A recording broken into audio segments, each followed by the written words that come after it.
మాట్లాడు.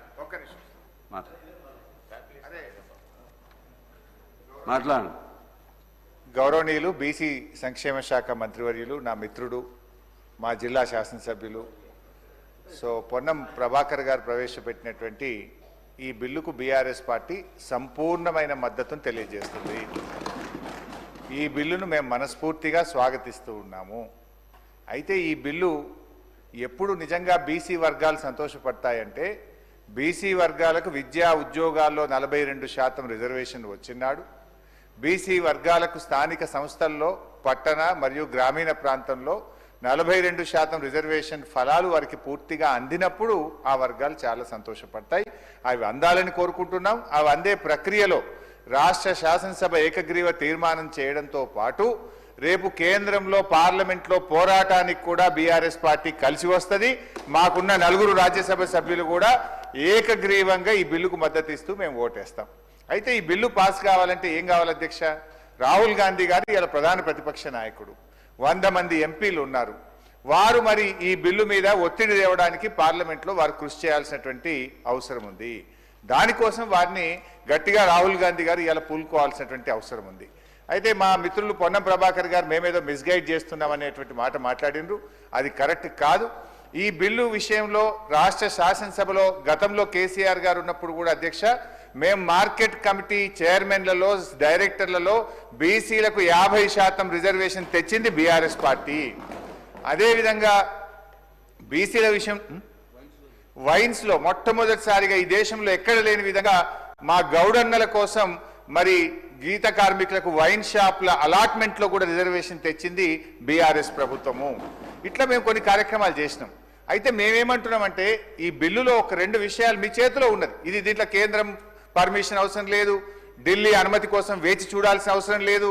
రేపో మాపో బడ్జెట్ పెడుతున్నాం కనుక మేము ఈ బిల్లులో 3 అంశాలు మా గంగుల కమలాకర్ అన్న చెప్పినటువంటి విషయాల్లో ఇందులో మన పెద్ద బేసిజాలకు పోవాల్సిన అవసరం లేదు.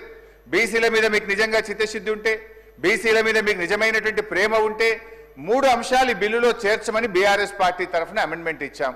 ఆ 3 అంశాలు కొత్తవేం కావు, కాంగ్రెస్ పార్టీ గతంలో ఇచ్చినటువంటి హామీ.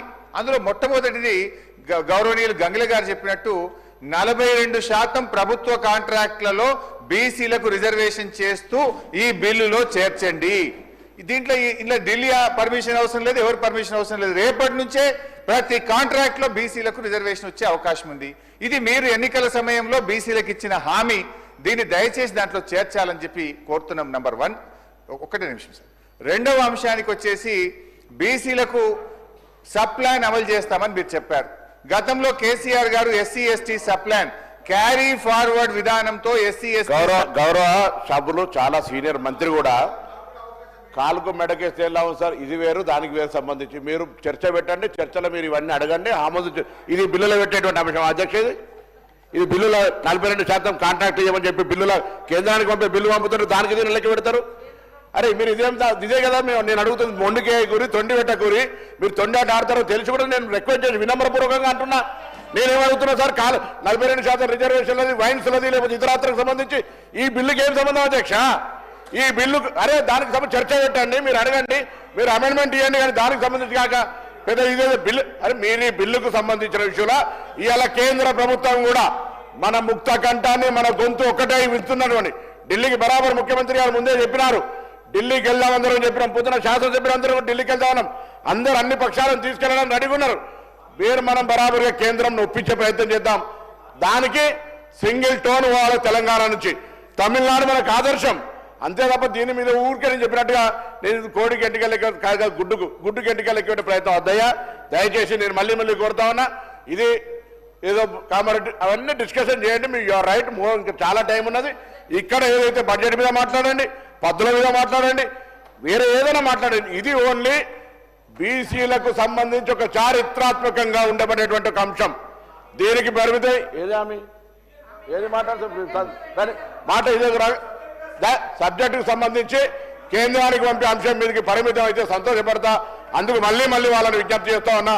వేరే అంశాలను దీనికి కాలుకు మెడకేసి అనవసరంగా డిస్కషన్ చేసి సెంట్రల్ ముందర మనం వీళ్ళు ఐక్యంగా లేరు అనేటువంటి వాతావరణం తెచ్చే ప్రయత్నం చేయదు. వాళ్ళకి అటువంటి ఉద్దేశం ఉంటే నేనేం చేయలేను అధ్యక్ష. ఇది రాష్ట్రంలో బలహీన వర్గాలు గమనిస్తారు, ఆలోచన చేయమని కోరుతాను. కమలాకర్ గారు మాట్లాడండి. మీ సభ్యులే కదా హరీష్ గారు.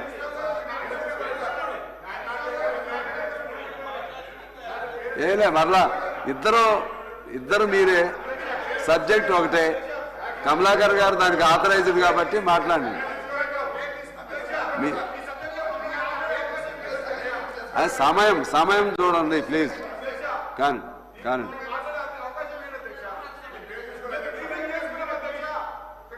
ఓకే సార్, గౌరవనీయులు పొన్నం ప్రభాకర్ గారికి వినమ్రపూర్వకంగా నేను మనవి చేస్తున్నది ఏంటంటే, ఈ బిల్లుకు బీఆర్ఎస్ పార్టీ సంపూర్ణమైన మద్దతునిస్తుంది, స్వాగతిస్తుంది. ఈ బిల్లు విషయంలో మీరు అఖిల పక్షాన్ని ఢిల్లీ తీసుకుపోతే మీతో పాటు రావడానికి ఏ పోరాటానికైనా బీఆర్ఎస్ పార్టీ సిద్ధంగా ఉంది. అయితే ఈ విషయం ఢిల్లీ చేతుల్లో ఉంది. అప్పటిదాకా వేచి చూడకుండా మేము అంటున్న దానికి మీరు బేసిజాలకు పోవాల్సిన అవసరం లేదు. సింపుల్ గా ఈ బిల్లులో 3 అమెండ్మెంట్లు అడుగుతున్నాం. బీసీ సబ్ ప్లాన్ ను ఈ ఆర్థిక సంవత్సరంలో పెట్టే బడ్జెట్ లో బీసీ సబ్ ప్లాన్ ను మీరు ఇచ్చిన మాట ప్రకారంగా ఈ బిల్లులో చేర్చండి. బీసీ సబ్ ప్లాన్ ను పెట్టండి. బడ్జెట్ లో 20,000 కోట్ల రూపాయల నిధులు పెట్టండి. కాంట్రాక్టుల్లో బీసీలకు 42% రిజర్వేషన్ కల్పిస్తూ ఈ బిల్లులో చేర్చడం ద్వారా బీసీల కొరకు ఏం చేయాలనేటువంటి తప్పకుండా హరీష్ రావు గారికి సారి మళ్ళీ గౌరవ సభ్యులు సలహా తీసుకుంటాం. కానీ ఇది ఒక చట్టము, ఈ చట్టము కేంద్రానికి పంపాలి. మీరేమో మళ్ళీ ఇక్కడ ఈ అంశాలను ఇందులో ప్రస్తావిస్తూ ఉంటారు. వీటిని మీరు చర్చించే మంచి సమయం ఉంది, మాట్లాడదాం. మేము మనము ఏంది పరిస్థితి, 10 ఏళ్లలో ఏం జరిగింది, ఇక్కడ ఏం జరిగింది, ఇవన్నీ ఇప్పుడు నేను రాజకీయ విమర్శలకు పోదలుచుకోలేదు కాబట్టి నేను పరిమితం అవుతాను అధ్యక్ష.